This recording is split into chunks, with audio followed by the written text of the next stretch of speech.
खुशामदीद नाजरीन, आप देख रहे हैं हिंदुस्तान डेली के लिए मुंबई से ब्यूरो रिपोर्ट। नाजरीन, इससे पहले की खबरों में आगे बढ़े, आइए नजर डालते हैं आज की 3 बड़ी हेडलाइंस पर। उदयनिधि स्टालिन के बयान से मची खलबली, सनातन धर्म को डेंगू, मलेरिया और मच्छर की तरह बताया। महावितरण ने 8 लोगों की टीम के साथ अधिकारियों ने की कार्रवाई, ड्रोन की सहायता से पकड़ी 2 करोड़ की बिजली चोरी। एक देश एक चुनाव पर कांग्रेस के सांसद राहुल गांधी ने साधा निशाना, कहा भारत की आत्मा पर हो रहा है हमला। देखा नाजरीन, ये थी आज की 3 बड़ी हेडलाइंस। अब बढ़ते हैं खबरों की जानिब। तमिलनाडु सरकार के मंत्री एवं मुख्यमंत्री M.K. स्टालिन के बेटे उदयनिधि स्टालिन द्वारा सनातन धर्म को लेकर की गई टिप्पणी पर साधु संत भड़क गए हैं। अखिल भारतीय संत समिति ने इसका विरोध किया है। समिति के महामंत्री स्वामी जितेंद्र सरस्वती ने कहा कि तमिलनाडु के सीएम के बेटे ने सनातन धर्म व हिंदू धर्म के बारे में आपत्तिजनक बातें कही हैं, जो अति निंदनीय और घृणित है। ऐसे लोगों की समाज में कोई जरूरत नहीं। मुंबई के कथाकार पंडित अशोक मिश्रा ने कहा कि सनातन धर्म को किसी भी मूल्य पर मिटाया नहीं जा सकता है।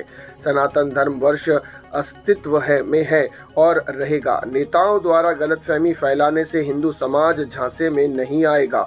नरेंद्र कुमार शास्त्री ने मंत्री उदयनिधि स्टालिन के बयान का विरोध करते हुए कहा कि हिंदू समाज में नेताओं द्वारा नफरत फैलाया जा रहा है।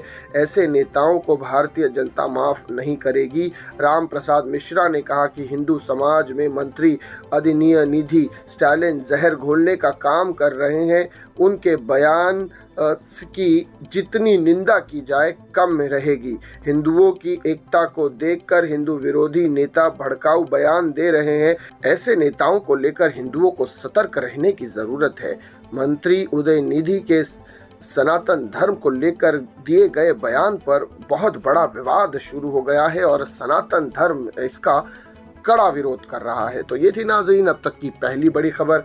आइए बढ़ते हैं अब दूसरी खबर की जानिब। महावितरण के केड़गांव विभाग ने एक ऐसे चोर को पकड़ा है जो बिजली बिल की बकाया राशि के कारण बंद किए गए मीटर को बाईपास कर बड़ी केबल को सीधे हाई प्रेशर स्विच से जोड़कर बिजली चोरी कर रहा था। उसका नाम अशोक अग्रवाल है और उस पर महावितरण ने 2 करोड़ 4 लाख का जुर्माना लगाया है। इस संबंध में शिक्रपुर पुलिस स्टेशन में मामला दर्ज भी कराया गया है। बता दें कि मुकेश ओम प्रकाश अग्रवाल 3 अलग अलग कंपनियों का मालिक है। तीनों कंपनियां एक ही परिसर में है और एक दूसरे के अगल बगल में है। इनमें मुख्य रूप से थर्माकोल और कार्डबोर्ड बनाया जाता है।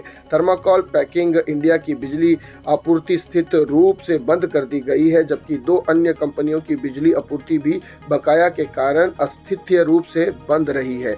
खेड़गांव के कार्यकारी अभियंता संदीप दरवड़े को खबरों के माध्यम से जानकारी मिली थी कि भले ही महावितरण द्वारा बिजली आपूर्ति बंद कर दी गई थी, लेकिन बिजली आपूर्ति के लिए स्थापित उच्च दबाव रोहित्रा से सीधी बिजली आपूर्ति शुरू थी। यह बिजली चोरी बड़ी थी और उनके गेट पर लोगों के रोकने के लिए बैरिकेड लगाया गया था। इसीलिए दरवड़े ने यह मामला मुख्य अभियंता सुनील पावड़े को बताया और चीफ इंजीनियर पावड़े ने बिजली चोरी उजागर करने के लिए ड्रोन की मदद लेने को कहा।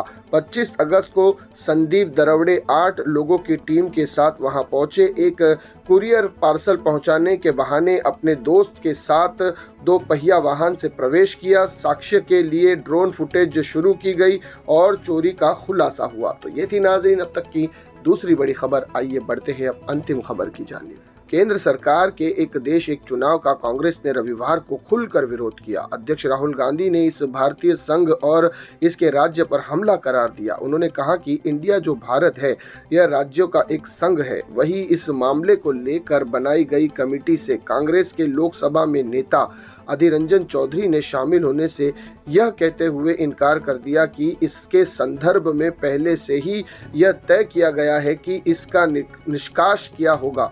यह एक धोखा है। ऐसे में वह इस कमेटी में शामिल होने से इनकार करते हैं। अधीर रंजन चौधरी समिति कमेटी के सरकार की ओर से 8 लोगों को शामिल किए जाने की अधिसूचना शनिवार को जारी की गई थी। पूर्व राष्ट्रपति रामनाथ कोविंद की अध्यक्षता में बनाई गई कमेटी में केंद्रीय गृह मंत्री अमित शाह, नामचिन वकील हरीश साल्वे, संबंधित विशेष सुभाष कश्यप, गुलाम नबी आज़ाद को भी शामिल किया गया था। यह कहा गया है कि कमेटी अपनी रिपोर्ट यथाशीघ्र देगी।